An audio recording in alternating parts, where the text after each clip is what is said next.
혹시 5월 21일이 무슨 날인 줄 아십니까? 5월 21일 부부의 날입니다. 2007년 법적으로 제정되어졌습니다. 그러면 왜 5월 21일을 부부의 날로 정했을까요? 가정의 달 5월에 두 사람이 하나가 되라 하는 의미에서 5월 21일로 정한 것입니다. 여러분, 국가의 기반은 사회입니다.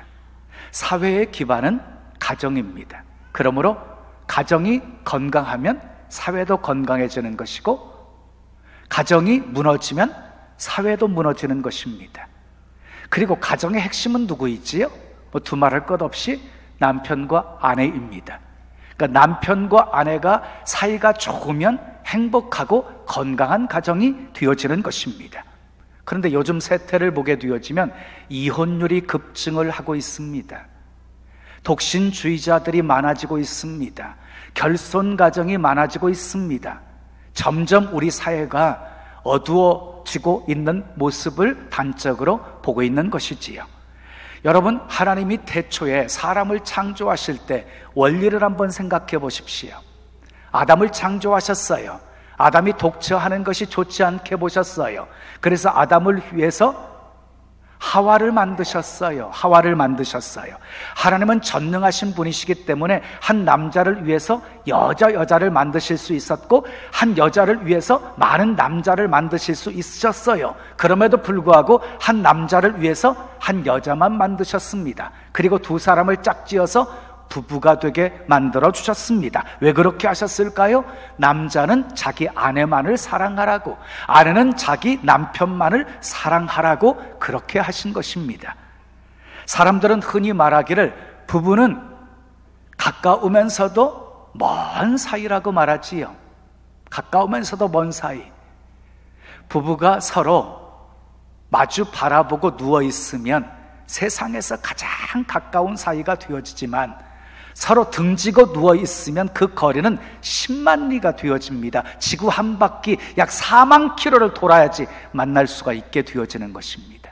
그래서 성경은요, 한 몸이 되라고 말씀하고 있어요. 한 몸이 되라. 에베소서 5장 31절 말씀을 우리 함께 읽겠습니다. 시작. 그러므로 사람이 부모를 떠나 그의 아내와 합하여 그 둘이 한 육체가 될지니. 여러분, 부부가 한 몸이 되기 위해서는요, 먼저 부모를 떠나셔야 돼요. 결혼은요, 독립하는 거예요. 부모에게서. 부모를 떠나야 돼요. 그리고요, 아내와 합해야 돼요. 그래서 부부는요, 한 몸인 것입니다. 부부는 한 몸. 그래서 남편과 아내가 서로 살을 섞을 때 행복하게 살 수 있는 것이 바로 부부인 것이지요. 그래서 전도서 9장 9절에 이렇게 말씀하고 있습니다. 사랑하는 아내와 함께 즐겁게 살지어다. 누구와 함께 즐겁게 살라고요? 사랑하는 아내와 함께 즐겁게 살지어다. 사랑하는 아내와 함께 즐겁게 살라는 거예요. 그런데 즐거움을 다른 여자에게서 찾는다면, 다른 남자에게서 즐거움을 찾는다면 정말 나쁜 사람입니다. 힘주어 외칩니다. 나쁜 사람들이여, 집으로 돌아갑시다.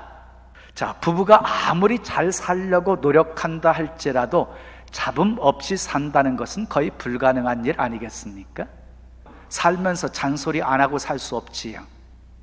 잔소리를 할 수밖에 없다 할지라도 마음을 후벼 파는 얘기는 좀 삼가하시고, 마음 막 후벼 파는 말 하지 마시고 수위를 적당하게 좀 조절하셔야 되는 거예요. 행복은 소유에 있는 것이 아니라 관계에 있기 때문에 그런 거예요. 잠언 15장 17절에 채소를 먹으며 서로 사랑하는 것이 살찐 소를 먹으며 서로 미워하는 것보다 나으니라. 또 잠언 21장 9절은 이렇게 말해요. 다투는 여인과 함께 큰 집에 사는 것보다 움막에 사는 것이 나으니라. 그러니까 부부의 관계가 나쁘면 불행한 것이고 좋으면 행복한 것입니다. 오늘 본문은 남편과 아내에게 행복한 관계를 위해서 권면하는 말씀이에요.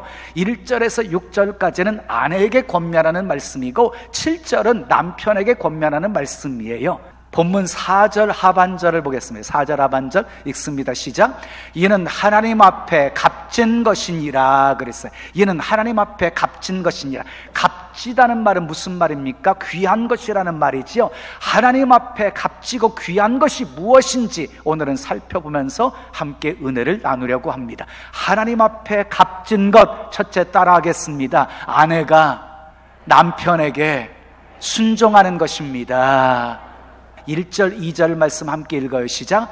아내들아 이와 같이 자기 남편에게 순종하라. 이는 혹 말씀을 순종하지 않는 자라도 말로 말미암지 않고 그 아내의 행실로 말미암아 구원을 받게 하려 함이니 너희의 두려워하며 정결한 행실을 봄이라 그랬어요. 여러분 읽으셨는데 1절, 2절을 읽으셨는데 이해하기가 참 어렵지요. 이해하기 좋게 현대인의 성경으로 1절, 2절을 다시 읽어보겠어요. 시작. 아내된 여러분은 남편에게 순종하십시오. 그러면 주님의 말씀을 믿지 않는 남편이라도 말없이 실천하는 여러분들의 행동을 보고 하나님을 믿게 될 것입니다. 남편들은 여러분이 하나님을 섬기면서 깨끗한 생활을 하는 것을 지켜보고 있습니다. 요새 각 가정마다 아내의 목소리가 커졌습니다. 남편들이 아내의 말을 참 잘 듣습니다. 좀 오래전에 예비군 훈련장에서 중대장이 이렇게 조사를 했어요. 350명의 그런 예비군 가운데 자, 여러분들 중에 혼자 일을 결정하지 않고 아내의 말을 잘 듣는 사람들은 오른쪽 의자에 앉으십시오. 그랬더니 350명 중에 한 사람만 빼놓고 다 오른쪽 의자에 앉더랍니다. 그 왼쪽에 앉아있는 한 사람을 향해서 중대장이 물었어요. 어떻게 아내를 휘어잡으셨습니까? 왼쪽에 당당하게 혼자 앉아있는 모습이 대단히 부럽습니다. 그랬더니 그 남자가 이렇게 말했습니다. 제 아내가 사람 많은 데 가면 큰일 난다고 했어요. 지금 시대가 이렇습니다. 남편들 아내 말 참 잘 듣지요? 그렇지만 성경은 그래도 아내들에게 순종하라고 말씀하고 있습니다. 순종하라.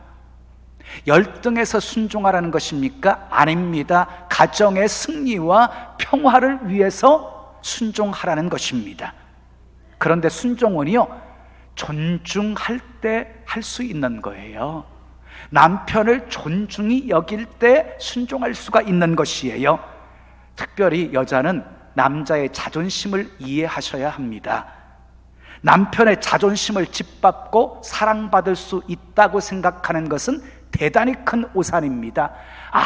아무리 미모가 출중한 여인이라 할지라도 남편을 짓밟는 여인, 그 어느 남편도 사랑하지 않기 때문입니다. 아내로부터 자존심의 상처, 아내로부터 받는 자존심의 상처는 남편에게 가장 치명적인 것입니다. 밖에 나가서 다른 사람들에게 받는 자존심의 상처는 좀 견딜 수가 있는데 아내로부터 받는 상처는 하늘이 무너지는 것 같은 경험이랍니다. 돈도 못 버는 주제에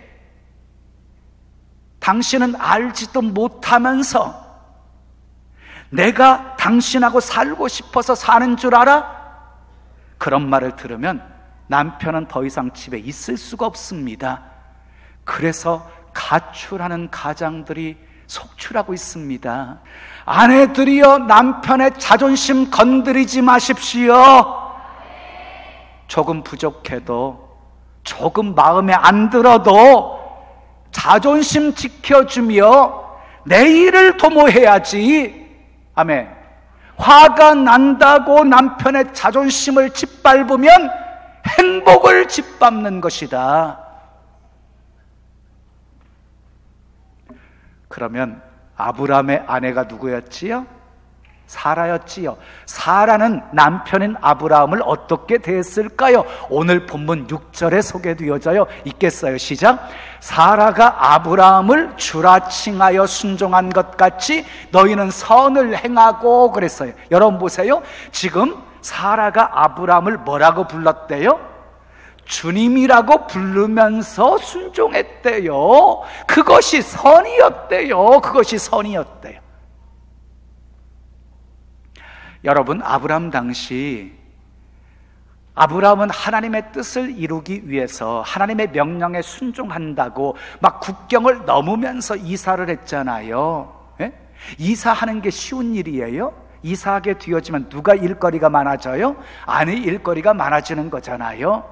예? 그런데도 불구하고 이 사라는요, 아브라함을 주님처럼 따랐어요. 주님처럼. 만약에 이 사라가 이사할 때마다 투정 부리고 했다고 한다면 아브라함은 결코 위대한 인물이 될 수가 없었을 거예요.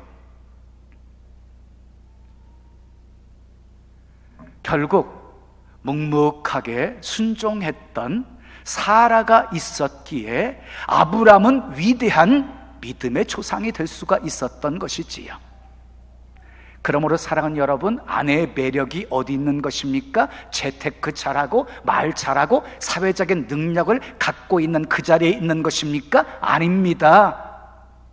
돕는 삶 속에 있는 겁니다. 순종하는 그 아름다운 삶 속에 있는 것입니다. 어떤 모습으로 그러면 순종해야 됩니까? 1절 하반절 말씀을 보겠습니다. 읽어요. 시작. 이는 혹 말씀을 순종하지 않는 자라도 말로 말미암지 않고 그 아내의 행실로 말미암아 구원을 받게 하려 함이니. 그랬어요. 말이 아닌 행동으로 순종하는 모습을 보이라는 것입니다. 믿지 않는 남편이라 할지라도 아내의 말이 아닌 행실로 인해서 구원받을 수가 있다는 말씀입니다. 그런데 어떤 아내는 남편을 구원해 보겠다고 막 설교를 합니다. 여러분, 유명한 설교자의 설교를 들으면서도 꿈쩍하지도 않는 남편이 아내의 설교를 듣고 변하겠습니까? 오히려 역효과만 나타나게 되어지는 것입니다. 아내들이요, 절대로 설교하려고 하지 마십시오. 말이 아닌 순종으로 행실을 보이셔야 됩니다. 남편은 그 순종하는 행실을 보고 감동을 먹는 것이에요. 어떤 아내는 남편보다 성격이 강하고 말을 잘해서 항상 남편을 이겨먹습니다. 남편 이겨먹는 거 자랑 아닙니다. 너무 좋아하지 마세요. 남편 물로 만들어서 뭐가 좋아요? 또 어떤 아내는 믿지 않는 남편을 구원하겠다고 말로 되지 않으니까 들으라고 막 그냥 소리내어서 기도를 합니다. 근데 웬일입니까? 남편이 아예 집에 안 들어오려고 합니다. 그거 별로 이상한 것 아닙니다. 방법이 잘못된 것입니다. 무엇보다 남편에게 순종하는 모습을 보일 때 남편은 돌아오게 되어집니다. 아내들이요, 말로 남편을 변화시킬 수 있다고 하는 환상을 버리십시오. 설교하려고 하지 마십시오. 대들지 마십시오. 이겨먹으려고 하지 마십시오. 그런 모습 하나님이 결코 기뻐하지 않으십니다. 순종하십시오. 그것이 하나님 앞에 값진 것입니다. 따라하여 아내가 마음을 단장하는 것입니다. 3절 4절 말씀을 함께 보겠습니다. 시작. 너희의 단장은 머리를 꾸미고 금을 차고 아름다운 옷을 입는 외모로 하지 말고 오직 마음에 숨은 사람을 온유하고 안정한 심령에 썩지 아니할 것으로 하라. 이는 하나님 앞에 값진 것이니라. 무슨 말입니까?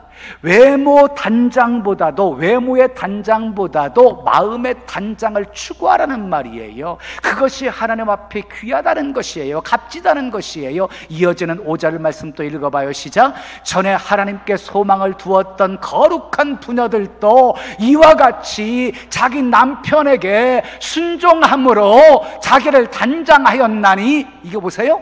자기 남편에게 순종함으로 자기를 단장하였다. 이 말은 무슨 말인가요? 결국 마음의 단장은 남편에게 순종하는 모습으로 나타난다는 거예요. 마음의 단장은 남편에게 순종하는 모습으로 나타나는 것이다. 한 부부가 부부싸움을 했습니다. 남편이 몹시 화가 났습니다. 화가 나니까 아내를 향해서 소리를 지릅니다. 나가버려! 그랬더니 아내도 화가 나가지고 나가라고 하면 못 나갈 줄 알아요? 그러면서 집을 나왔습니다. 그런데 집을 나온 아내가 자기 자존심 내려놓고 다시 집으로 들어갑니다.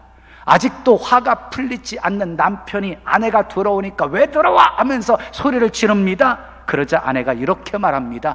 가장 소중한 것을 두고 갔어요. 가장 소중한 것을 두고 갔어요. 그게 뭔데? 바로 당신이에요. 그 소리에 남편이 피식 웃었습니다. 그리고 행복하게 살았답니다. 마음을 단장한, 아까 표현했잖아요. 온유한 마음. 마음을 단장한 온유한 마음을 소유한 지혜로운 아내의 모습이지요. 세상에 싸우지 않고 사는 부부가 있겠습니까? 그런데 싸우는 것보다 더 중요한 것은요, 어떻게 푸느냐가 중요한 거예요. 어떻게 푸느냐. 아내들은 여러분 이것을 기억하십시오. 남자가 의시되는 존재이기에 용서를 먼저 구하는 것 많이 쑥스러워합니다. 남자의 특징입니다. 또 알량한 자존심 때문에 쉽게 화해를 청하지도 못합니다. 그래서 남자들 정말 못났습니다. 아내가 먼저 화해의 손을 내밀고 용서를 구하면 남편은 어린아이 같아서 금방 녹아집니다. 아내들이여 마음을 단장하십시오. 아내들이여 마음을 단장하십시오. 이것이 하나님 앞에 값진 것입니다. 세 번째, 따라합시다. 남편이 아내와 지식을 따라 사는 것입니다. 이것이 하나님 앞에 값진 거예요. 7절 말씀 보겠습니다. 시작. 남편들아 이와 같이 지식을 따라 너희 아내와 동거하고. 그래서 지식을 따라서 아내와 동거하라는 말이 무슨 의미일까요? 아내의 생일, 결혼 기념일, 그리고 아내가 좋아하는 것이 무엇인지, 싫어하는 것이 무엇인지, 취미가 무엇인지에 대해서 관심을 가지고 살라는 거예요. 관심을 가지고 살라는 거예요. 자, 동거한다는 말은요, 정신적인 면만 의미하는 것이 아니라 육체적인 면도 함께 의미하게 되어지는 것입니다. 그래서 성경은 남자가 부모를 떠나서 연합하여서 둘이 한 몸을 이루라 이렇게 말씀한 거지요. 여러분, 이혼의 가장 큰 이유가 무엇이라고 생각하세요? 다 성격 차이라고 말하지요. 근데 사실은요, 성의 차이랍니다. 성의 차이. 자, 그러므로 둘이 한 몸을 이루는 것 절대로 가볍게 여겨서는 안 된다는 것입니다. 성경은 성에 대한 문제를 서로에 대한 헌신으로 규정하고 있어요. 서로 성에 대한 문제를 헌신으로 규정해요. 헌신이란 무엇입니까? 어떤 일이나 남을 위해서 자신의 이해관계를 생각하지 않고 몸과 마음을 바쳐 있는 힘을 다하는 것, 이것을 헌신이라고 말하는 것입니다. 바로 부부 사이에 서로 헌신이 필요하다는 것입니다. 자, 고린도전서 7장 3절에서 5절 말씀을 우리 함께 읽어요. 시작. 남편은 그 아내에 대한 의무를 다하고 아내도 그 남편에게 그렇게 할지라. 아내는 자기 몸을 주장하지 못하고 오직 그 남편이 하며 남편도 그와 같이 자기 몸을 주장하지 못하고 오직 그 아내가 하나니 서로 분방하지 말라. 다만 기도할 틈을 얻기 위하여 합의상 얼마 동안은 하되 다시 합하라. 이는 너희가 절제 못함으로 말미암아 사탄이 너희를 시험하지 못하게 하려 함이라. 그래서 남편은 아내에게 해야 될 의무가 있고 아내도 남편에게 해야 될 의무가 있다는 거예요. 남편도 아내도 자기 몸을 자기가 주장할 수가 없대요. 상대방이 내 몸을 주장한다는 것이에요.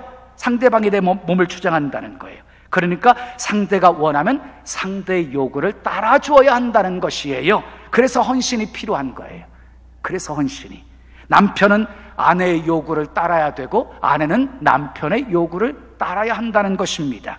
자, 7절 이어지는 말씀을 읽지요. 시작. 그를 더 연약한 그릇이요. 아내는 연약한 그릇이랍니다. 연약한 그릇 잘못 다루게 되어지면 깨지잖아요. 깨지면 다시 붙이기가 어려워지는 것처럼 아내의 마음이 한번 깨지게 되어지면 다시 붙이기가 어렵다는 거예요. 그러니까 연약한 그릇으로 알아서 조심히 아내를 다루라는 거예요.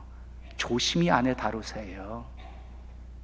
어느 날 외출을 해야 되는데 아내가 너무 화장대에 오래 앉아 있는 거예요.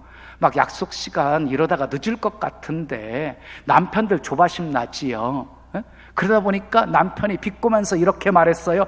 발라봐야 소용없어. 얼마나 기분 상하는 소리입니까? 여자에게 아름다움은 절대적인 가치인데, 절대적인 이슈인데, 발라봐도 소용없다고 말했으니 얼마나 그 마음에 상처가 되게. 그렇게 말하는 남편을 어떻게 존중하겠습니까? 자동차 사고가 났다고 아내에게 연락이 왔어요. 그때 도대체 눈을 어디 달고 다니는 거야? 이렇게 소리치면 안 돼요. 차 얼마나 망가졌어? 이렇게 말하면 안 돼요. 그러면 아내의 마음에 상처를 주는 거예요. 자기 안부는 물어보지도 않고 차 안부를 먼저 묻는 이 인간, 나보다 차를 더 소중히 여기는 것이지, 이렇게 아내가 오해할 수 있기 때문이에요. 남편들이요, 지식을 따라 아내와 동거하십시오. 이것이 하나님 앞에 값진 것입니다. 남편들 크게 아멘. 하나 더 있어요. 네 번째 따라하겠어요. 남편이, 남자들만 하세요. 남편이 아내를 유일한 동반자로 알아 귀히 여기는 것입니다. 자, 7절 이어지는 말씀을 보겠어요. 시작. 또 생명의 은혜를 함께 이어받을 자로 알아 귀히 여기라. 이는 너희 기도가 막히지 아니하게 하려 함이라. 그랬어요. 남편은 아내를 귀하게 여기랍니다. 그것이 하나님 앞에 값진 것이랍니다. 어떻게 여겨서? 아내는 끝까지, 인생을 끝까지 함께할 유일한 동반자이기 때문에 귀하게 여기라는 것입니다. 그리고 아내를 귀하게 여기면 기도가 막히지 않는데요. 이 말은 무슨 말이냐면요, 자, 부부 사이에 문제가 발생하게 되어지면 하나님과의 관계에도 영향을 미치게 된다는 말이에요.